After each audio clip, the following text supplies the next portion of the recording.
le mot mathématique en fait peut-être frissonner plus d'un en se disant « Oh mon Dieu, la bête noire à l'école, j'étais nulle en maths, c'était vraiment compliqué, je déteste les calculs. » Bref, parce qu'en fait les mathématiques c'est vraiment quelque chose de très présent dans la vie quotidienne, dans la vie de tous les jours.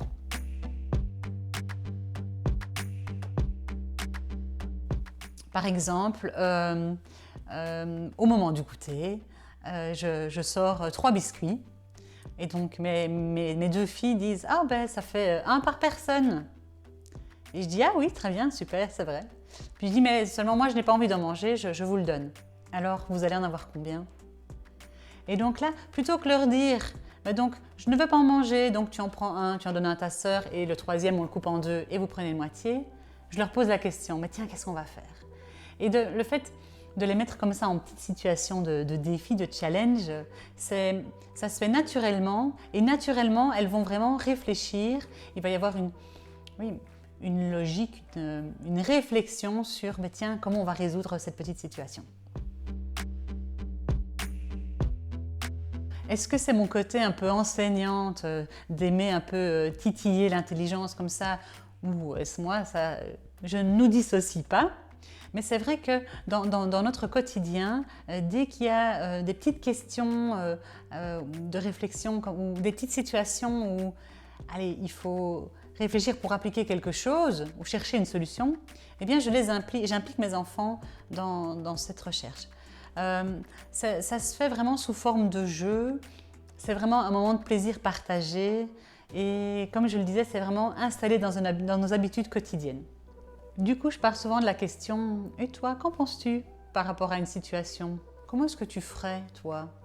Et donc, déjà, ça suscite un peu la curiosité, ça suscite l'envie de trouver la réponse, de chercher une solution. Et donc, moi, j'ai l'impression en tout cas que ça permet à l'enfant aussi d'écouter ses intuitions, de se faire confiance. On le pousse vraiment à ça. Tiens, écoute-toi un petit peu, va un peu voir, à ton avis, comment est-ce qu'on peut faire? Et donc, pour l'aider, quand on donne vraiment des gros challenges ou qu'on voit que l'enfant patauge un peu, on peut lui donner des indices pour qu'il y ait vraiment cette progression, rajouter petit à petit des petits éléments de réponse ou en tout cas des éléments de recherche pour arriver à la solution. Et on travaille vraiment cette démarche, un peu la démarche scientifique de face à une situation, on émet une hypothèse, il y a une réflexion, il y a une expérimentation. Et donc c'est vraiment toute une démarche qui est intéressante dans la vie de tous les jours. Face à une situation, c'est vraiment une démarche pertinente. Et le fait de donner des challenges qui est adapté à leur niveau va vraiment permettre de respecter leur rythme et puis accepter aussi que par moment, il n'est pas envie, quoi. Alors qu'on arrête le jeu. Ce travail de logique un peu peut se faire dès le plus jeune âge en posant des questions même du genre « Tiens, tu as des blocs là, est-ce qu'il y a plus de rouge ou plus de bleu ?» Et tiens, toi tu as quel âge? 2 ans, ah tiens, et ça fait quoi avec tes doigts? Tiens, 2, ça fait ça. Alors moi, ce que j'aime bien faire, c'est mes filles qui rentrent de l'école et qui me disent, donc ici elles ont 4 ans et demi, et elles me disent « Oh, 2 plus 3, ça fait 5 !» Je dis « Ah, chouette, t'as découvert ça à l'école, super ! Tiens, 5, ça fait combien avec tes mains ?» Ah, ben donc elle me montre 5. Et alors, je continue en disant « Tiens, si tu as 1, il faut encore combien pour avoir 5 ? Et tiens, si tu devais faire 5 avec tes 2 mains, là c'est beaucoup plus compliqué, comment est-ce que tu pourrais faire ?» Alors là parfois ça bloque, du coup je montre par exemple, je sors 2 doigts à une main et puis je dis tiens, combien est-ce que je devrais en mettre à l'autre main pour faire 5?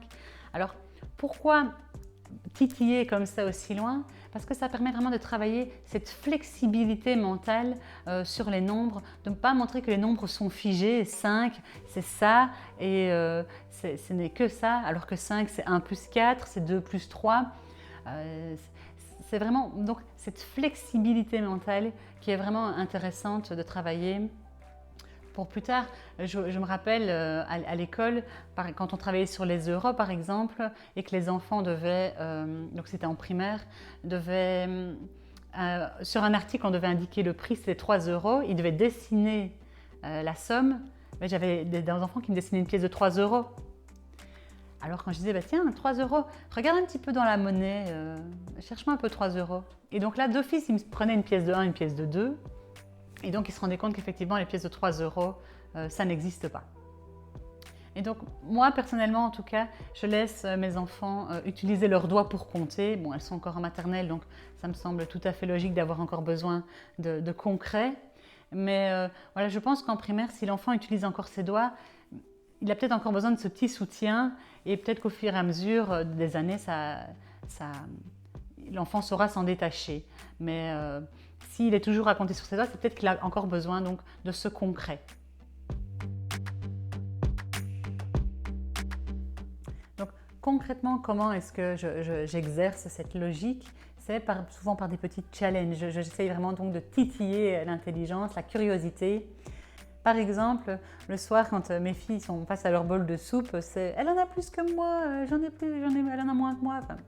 Et donc, comment est-ce qu'on va faire? Je dis bah, « tiens, comment est-ce qu'on pourrait faire pour savoir s'il y a vraiment une différence ?» Et donc on cherche, on utilise alors, enfin voilà. Et donc il y a toute cette démarche, on va dire bon, on va utiliser le même bol pour vérifier. Bon, je le fais une fois, je ne le fais pas tous les soirs. Mais ça va vraiment permettre d'expérimenter. Ben, tiens, on met dans le même contenant, on voit que ça arrive au même niveau. Ok, c'est bon, la dispute s'arrête là. Et en même temps, on a expérimenté. Ça peut être aussi quand on range des jouets. Oh ben tiens, on va ranger, on va compter combien de blocs on range. Et donc ça va être 1, 2. Et là, on entraîne la suite des nombres. Je me rappelle, une fois, on rangeait des perles. Parce qu'il y a un pot de perles qui s'était étalé dans la maison. Et donc, pour aller plus vite, je dis, oh, ben, on va les ranger par 2. Et je dis, est-ce que tu veux bien compter pour voir si on a le bon nombre? Et donc, je les prenais par 2. Et donc, ça ajoute une difficulté supplémentaire de se dire, ben, il y a chaque fois un nombre que je dois taire. Donc, c'est 2, 4. Et donc, c'est vraiment des petits challenges, des petits jeux comme ça qui font que l'enfant exerce sa logique, vraiment développe son intelligence, mais tout en s'amusant. Ça va être aussi par exemple au magasin, on fait la file à la boucherie et ça va être, mon enfant prend un ticket, puis je dis, ah, bah, tiens, c'est quel nombre? Alors voilà, les nombres, elles ne savent pas encore tous les lire, du coup elle me dit les chiffres qu'il y a. Ah, ben, il y a un 2, il y a un 4. Ah tiens, 2, 4, on dit 24. Et toutes ces petites situations, qui n'ont l'air de rien, comme ça, travaillent vraiment cette logique. Donc ça peut être aussi, par exemple, avec la tirelire, ben, on compte les sous qu'il y a dans la tirelire.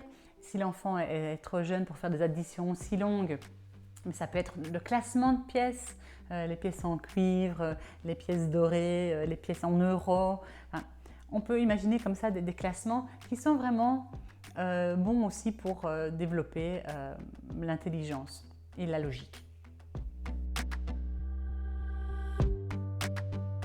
Cet éveil aux mathématiques passe aussi par l'utilisation d'un langage précis en mathématiques, que ce soit au niveau des notions spatiales, que de la latéralité. Donc, ce jouet-là, il se remet à gauche de la radio. Ces jeux-là, ça va être juste à côté du fauteuil. Donc, en utilisant comme ça des précisions, on sensibilise l'enfant à cette précision langagière qu'il utilisera aussi au fur et à mesure. Ce matin, ma fille me dit « Oh, aide-moi à enfiler mon collant, s'il te plaît. » Ok. Du coup, j'avance le collant pour qu'il n'y ait plus qu'à le placer sur le pied. Et donc, je lui dis « Voilà, c'est pour la jambe droite. » Puis elle me regarde, elle dit « Non, maman, c'est pour la jambe gauche. » Oups. Et effectivement, je m'étais trompée. Mais donc, voilà, elle avait rectifié et c'était bien comme ça.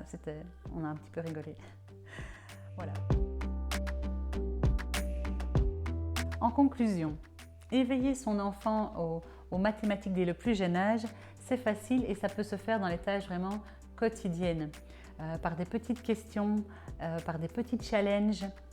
Et c'est vraiment intéressant de développer comme ça son intelligence, sa logique et cette flexibilité mentale qui permettra plus tard à l'école d'avoir déjà des bonnes bases pour le calcul mental, pour tout ce qui est procédé en calcul mental. Plein de petites activités à mettre en place et l'utilisation d'un langage précis aidera aussi votre enfant dans le développement de cette tâche. Alors un petit plus, ce serait de, quand on fait la découverte de quelque chose, ce serait de synthétiser avec lui, redire ce qui a été observé, la conclusion, ou mieux encore, lui faire redire ce qui a été observé. Voilà, ça se clôture ici. J'espère que vous avez apprécié la vidéo. N'hésitez pas à faire vos petits commentaires, à partager aussi des petits jeux, des petits challenges que vous lancez à vos enfants pour développer justement cette logique mathématique, cet éveil aux mathématiques. Je vous lirai avec plaisir. Sur ce, je vous dis à la semaine prochaine et bonne journée.